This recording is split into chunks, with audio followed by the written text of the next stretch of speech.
வாங்க இன்றைக்கி நம்ம முள் கத்திரிக்காய் குழம்பு புளிக்குழம்பு தான் பார்க்க போகிறோம். இது எப்படி செய்யுதுன்னு பார்க்கலாம். இங்கே பாருங்கள் எப்படி முள் இருக்குதுன்னு பாருங்கள். ஆனால் சூப்பராக சுவையாக இருக்குங்க, ரொம்ப டேஸ்ட்டாக இருக்கும் இந்த கத்திரிக்காயில் செஞ்சால். அதை நான் 2 பீஸாக கட் பண்ணி அதில் 2 கீரல் மாதிரி போட்டிருக்கிறேங்க மசாலா இறங்கிறதுக்காக.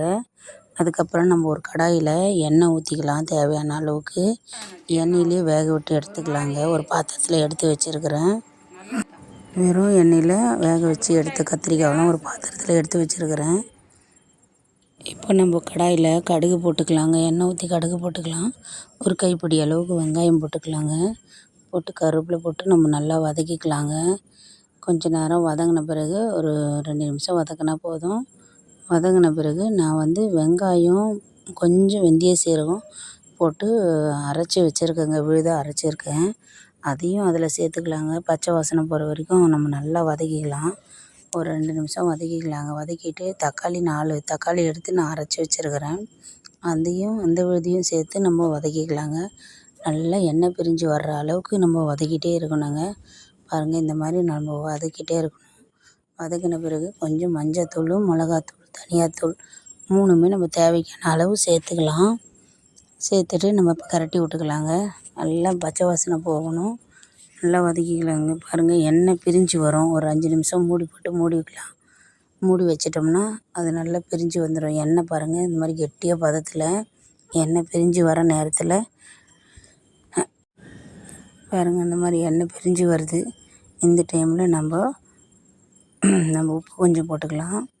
உப்பு போட்டு கொஞ்சம் கிளறி விட்டுக்கலாம். தேவையான அளவுக்கு தண்ணியும் ஊற்றிக்கலாம். இப்போ நம்ம வதக்கி வச்சுருக்கிற கத்திரிக்காயையும் எண்ணெயிலே ஆல்ரெடி வெந்துருச்சு. மறுபடியுமே அதை நம்ம எண்ணெயில் இந்த மசாலா தண்ணியில் போட்டு கொதிக்க விட்டுக்கலாங்க. நல்லா கொதிச்சுட்டு வரட்டும். நல்லா வெந்துருங்க. ஆல்ரெடி ஏற்கனவே வெந்திருக்கும் அரைவாசி.